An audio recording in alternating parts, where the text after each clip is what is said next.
Thank you, Mr. Chairman. As you said, my name is Chris Bachmeyer, and I'm the Deputy Assistant Secretary of State for Iranian Affairs. I'm a career State Department official, and I've worked on Iran for the better part of the last decade. I welcome the opportunity to come before the committee, as well as the American people, and describe and correct some of the misunderstandings about the Hague Claims Tribunal settlement that was reached in January of this year.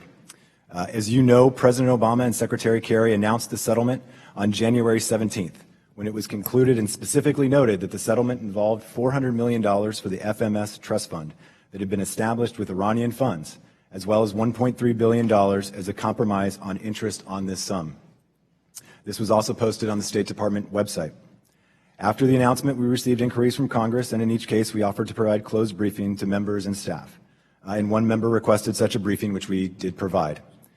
The Hague claim settlement resurfaced in the press again recently, as you've noted, and again, we received questions, and again, we offered to provide a closed briefing. 2 days ago, we provided 2 such briefings to House staff and to Senate staff. And we are happy to be here today to continue discussing this issue and all of the things that we have accomplished for the American people through our diplomatic efforts toward Iran. I should note at the outset that there will be limitations to what I and my colleagues can say in an open setting. As I mentioned earlier, we've previously offered closed briefings because there are a number of litigation and diplomatic sensitivities that could jeopardize U.S. interests if we were to go into too much detail.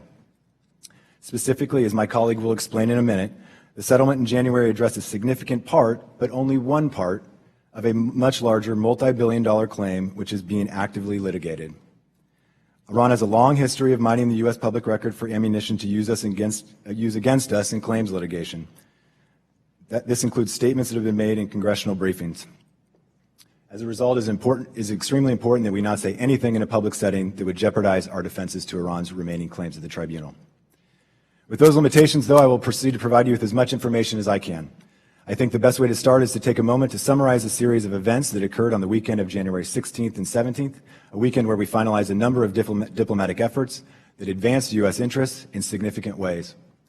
As you may be aware, at this time, the United States was pursuing multiple lines of effort that we sought to finalize on or around the same time in mid-January.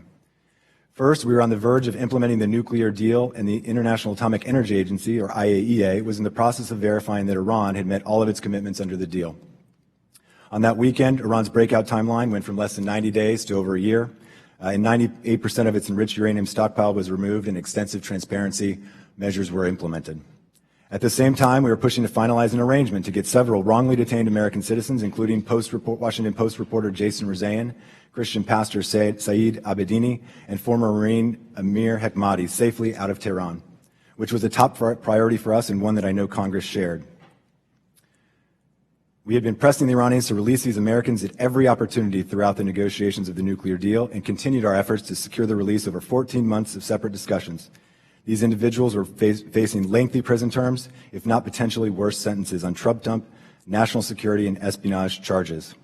And lastly, our lawyers were working to finalize the settlement of a long-standing claim that the Iranians had filed at the Iran-U.S. Claims Tribunal regarding the Foreign Military Sales Trust Fund. The issue of settling the large remaining claim the issue of settling the large remaining claims at The Hague, including the trust fund, had been raised by Iran a number of times over the years.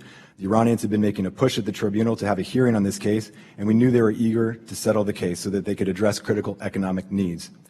As my colleague will describe in a moment, we realized that we could take advantage of the importance that Iran attached to recovering the principal from the FMS Trust Fund in order to drive a bargain on the 37 years of interest. Now, there's been recently much attention paid to the timing of these various issues. So I think it's worth clarifying here today, or I think it's worth clarifying some of the mischaracterizations here today. It's important to remember that for more than 3 decades, we've had no diplomatic relations with Iran and minimal diplomatic contact. As a result, there is significant risk that any one of these efforts could unravel at any time.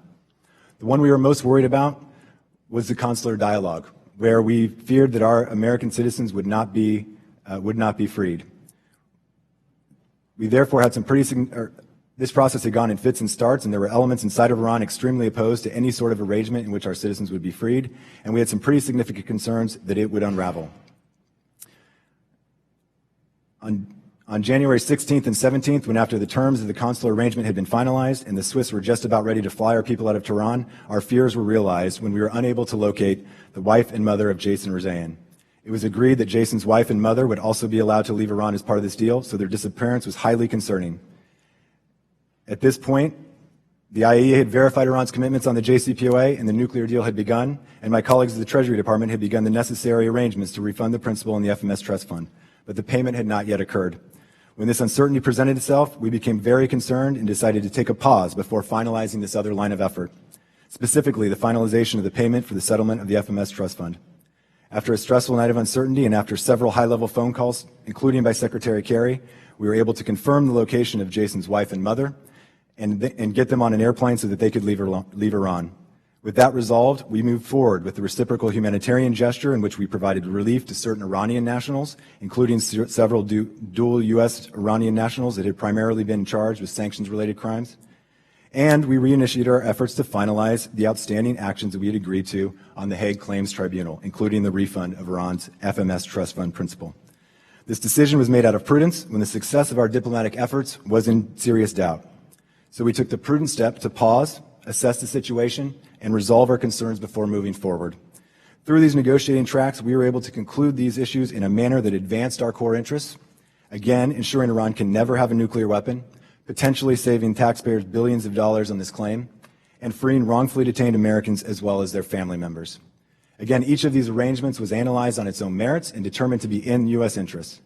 The release of several U.S. citizens, along with Jason Rezaeian's mother and wife by Iran, was based on reciprocal humanitarian gesture in which we provided relief to certain Iranian nationals, including several dual-use Iranian nationals.